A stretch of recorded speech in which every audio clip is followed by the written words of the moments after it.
Dober dan, dragi moji, in dobrodošli v novi epizodi kratkih intervjujev serije 20 Chocolate Downhill Cup. Danes z menoj ekskluzivno najbolj uspešen Slovenec v spustu z gorskimi kolesi, Jure Žabjek.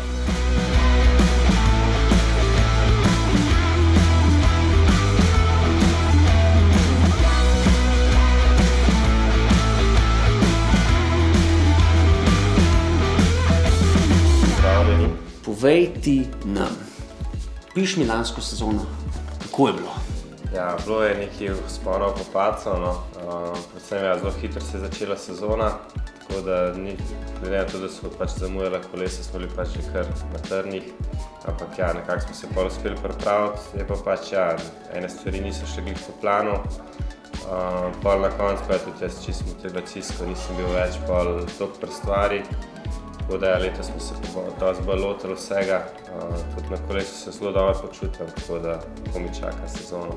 No, pa če kar ostaneva mačkom pri temle novemu setupu, se pravi vračaš se, ostajaš pri ekipi Junior Sinter, vračate se pa nazaj na trek kolesa, tam si že bil, poznaš približno platformo zmetenja ABP, povej mi, kakšen je nov bike?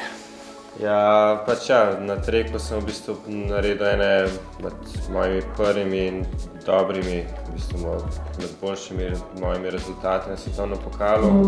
Tako da sigurno se je fajn vrniti na trek kolo, zelo dobro se počutim. Tako da fajn je pa, ko imamo letos kar nekaj časa, da se dobro pripravimo, nastavimo kolo, tako da v bistvu zdaj ena dirka, pa še spet kar mesec pa pol časa, da še to spilimo do konca. Kako pa so potekale v bistvu letošnje zimske priprave zdaj? Ja, kar nekaj časa smo bili v Italiji, Franciji, tudi z ekipo, tako da zdaj smo prvič ekipo dobili skupaj, še 1-2 dni pred Lošino potrenirali. Pa sigurno bo treba še po tej prvi dirki še malo bolj se pripraviti, pa sploh z metenjem se poigrati. Kakšni pa so plani, na katerih dirkah se boš pojavil? Boš tudi prišel kakšno na 20 Chocolate Downhill Cup odpeljati? Ja, sigurno. Kar se bo dal, se mi zdi, da je moja dolžnost, da tudi vozim slovenski pokal. Gleda to, da že tako je malo dirk, da se moramo to vsaj potruditi, da to odfuramo. Pa sigurno svetovni pokal, pa IXS se dejansko je že to kar natrpan urnik. Kar natrpan urnik, bomo rekli. Zdaj mi povej, okoli sebe, kaj izhajaš. Povej mi najljubšo progo na svetovnem scenariju, pa v slovenskem koledarju. Ja, slovenskem dejansko, zdaj je malo vsake kakšna proga imam, tako da je zdaj težko mogoče. Zdaj te, ki so v slovenskem koledarju letos še ostale, mogoče Kamnika se veselim. Stara klasika. Stara klasika.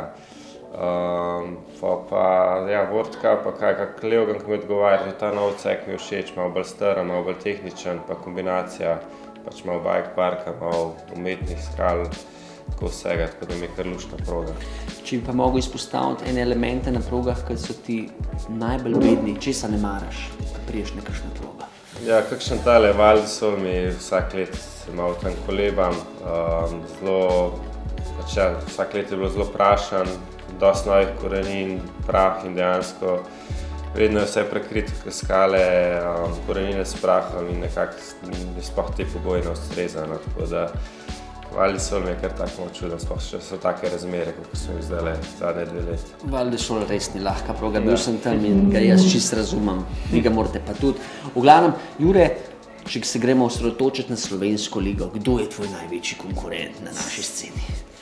Ja, sigurno Berginc, pa so pa tudi zdaj dosti mladih, tako da upam, da bo tudi z teh se kaj razvil, pa da bo to malo bolj na stotinke šlo, vsako sezono bolj. Vstajaš samozavestno, vidim, da si se malo poširil čez rame, se pravi, trening je bil dober. Ja, sem zadovoljen s treningom, tako da malo smo ojačali, tako da... Odlično, Jure. Tako padam, da mi ni nič, tako da tako redo podatek. Tako, v glavnem, jaz se ti zahvaljujem za današnji intervju. Pa spremljite naš YouTube kanal Slovenija Cycling MTB in pa spremljite seveda tudi našo spletno stran, vse je v opisu profila. Se vidimo do naslednjič.